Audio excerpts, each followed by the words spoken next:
bismillaahi raxmaani raxiim kulan wacan oo wanaagsan daawadayaal halka aad naga daawanaysaan waa janalka xogta media waxaad ku soo dhawaataan warbixin gaar ah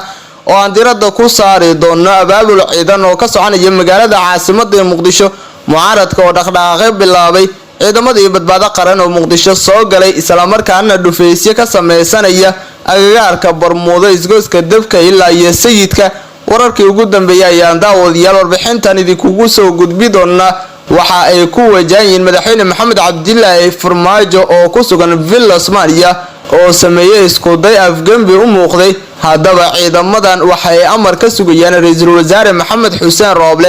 waxayna ka codsadeen in uu amar siiyo si ay u soo qabtaan madaxweyne Farmaajo warbixintan ayaana daawadayaal idinku soo koobi doonaa hayeeshee intaan guda gelin waxaan ka codsanayaa muuqaalkan like saarto la wadaagta asxaabtaada sidoo kale subscribe noo saar channelka furataga mararka si durbadiiba aad u hesho muuqaaladan halkan soo gelino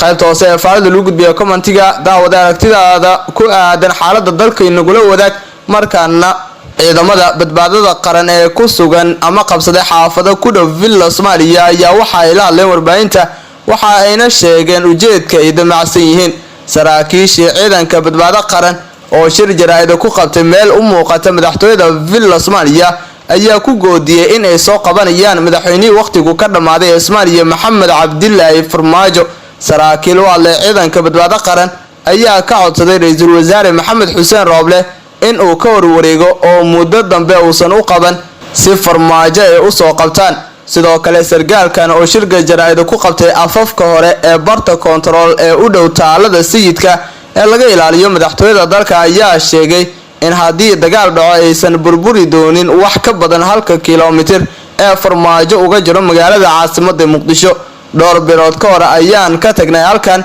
kadib markii uu naamray ra'iisul wasaare Rooble xilligaas waxaan ogeyn in Farmaajo uusan ka bixi doonin madaxtooyada balse waxaan qadarinaynay ra'iisul wasaaraha maanta ma laaban doono annagoo soo qaban Farmaajo isaga nagu kalifaya inaan soo qabanno ayuu yiri sargaalkan ciidanka badbaado qaran ayaa ra'iisul wasaare Rooble ka codsaday in uu ku fasaxo inay soo qabtaan Farmaajo waxaan ka codsanaynaa ra'iisul wasaare Rooble in waqti dambe uusan noo soo qaban oo uu naga hor wareego Rooble ahaan gaarsiin inaan anagu kala dhimanno sargaalka u hadlay badbaado qaran ayaa intaasi ku sii daray waxa idin cadeynaya haddii burbur dhacayo waxa burburi doona 1 kiiloomitir ee Farmaajo ku jiro intaan ka badan nagu sii xadgudbi maayo bulshadana waxaan ka codsanaynaa garab istaag mugle hadalladan ka soo yeeray dhanka iyo mucaaradka Soomaaliya gaar ahaan ciidamada ay wataan oo daacadda u ah isla markaasina ku sugan isgoyska sayidka ee magaalada caasimadda Muqdisho ayaa waxa uu hadalkani ku soo aadaya xilli madaxweyne Maxamed Cabdilaahi Farmaajo uu ku dhaqaaqay isku day lagu tilmaamay afgambi military taas oo ku dhaqaaqay kadib markii ra'iisul wasaare Maxamed Xuseen Rooble uu ku sameeyay shaqo ka joojin dabadeedna oo ciidamo iyo sidoo kale beebayaal uu ku jaray xafiiska uu kaga sugan yahay Villa Soomaaliya hadda ra'iisul wasaare Maxamed Xuseen Rooble ayay ciidamadan ka sugayaan in uu amar siiyo amarkaas oo ah in ay weerar toos ah ku qaadaan madaxweyne Maxamed Cabdilaahi Farmaajo dabadeedna ay gacanta ku soo dhigaan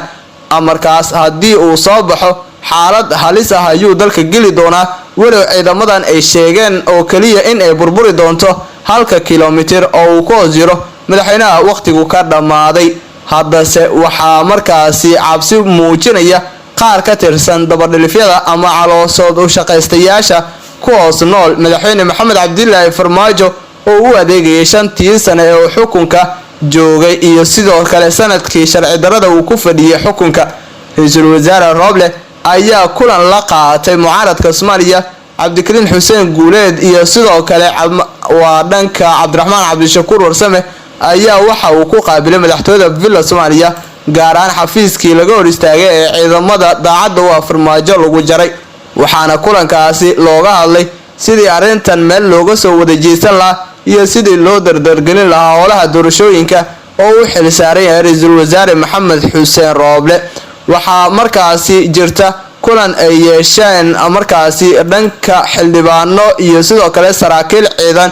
xildhibaan Maxamed Salaad Axmed Macalin Fiqi xildhibaan Xuseen Iido General Endacade General Turyere General Laba Afle General Barise jenaraal xasan jaamici, jenaraal ismaaciil gurey iyo saraakiil kale oo ka tirsan xoogga dalka ayaa waxa ay shir markaasi ku yeesheen hoyga uu gudoomiyaha degmada Daynile ee gobolka Banaadir Jacfar oo ku yaala meel u dhow isgoyska dabka ee magaalada caasimadda Muqdisho. waxaa markaasi la soo warinayaa in ciidamo badan oo ka tirsan badbaado qaran ay soo galeen xaafadaha degmada Howlwadaag gaar ahaan Barmuudo iyadoo ilaa isgoyska sayidka ay joogaan ciidankaasi. mucaaradka Soomaaliya ayaa ku faraxsan arintan iyadoo damacsan ama markaasi kaga goon leh in ay markaasi dalka ka saaraan oo ay vilada ka bixiyaan madaxweynaha sida sharci darrada ku jooga ee Farmaajo. Ra'iisul Wasaare Maxamed Xuseen Rooble ayaa doonaya in uu dalka ka hirgeliyo doorasho xor iyo xalaal ah oo ay u dhan yihiin saamileeda siyaasadeed ee dalka, isla markaasina waxa uu ka ilaalinayaa in doorashadaasi la boobo oo uu ku takrifalo musharax gaar ah oo aanan markaasi ka duwaneyn musharaxiinta kale sida uu markaasi khudbad u jeediyay Ra'iisul Wasaare Rooble ku sheegay arintaasi. haddii arinta sidan ay ku sii socoto Ra'iisul Wasaare Rooble ayaa heli doona taageerada ugu badan maadaama uu gacan weyn ka helayo shacabka Soomaaliyeed, beesha caalamka, siyaasiyiinta mucaaradka, dowlad goboleedyada qaarkood iyo sidoo kale xubnaha markaasi kula jiro golaha wasiirada. haddii Ra'iisul Wasaare Rooble uu taageeradan mugal helana waxa ay dhabarjab weyn ku noqon doontaa madaxweyne Maxamed Cabdullaahi Farmaajo oo caadeystay ficilo guracan oo aan dalka dani ugu jirin. haddii arintan markaasi dalka laga hirgeliyo isla markaana Ra'iisul Wasaare Rooble taageeradan la siiyana waxa ay baal dahaba ka ciyaari doontaa in la iska qabto madaxweyne Maxamed Cabdullaahi Farmaajo sida ay sheegayaan dadka falaqeeya ama darsa ama u dhunduleela arrimaha siyaasadda dalka. guud ahaan daawadayaal way naga intaa warbixintii aad kala socoteen channelka Xogta Media ee aan ku leenahay YouTube-ka. haddii aad daawatay warbixintan oo aad ka heshay like inoo saar muuqaalka, subscribe inoo saar channelka, faragan baraalka si durbadiiba aad u heshay muuqaaladan halkan soo gelino. sidoo kale daawada muuqaalka qaybtiisa hoose ee faalada lagu gudbiyo commentiga aragtidaada inagula wadaag tan iyo warbixintan mid calaacayna inta dib isugu kulmi doono. nabadgelyo.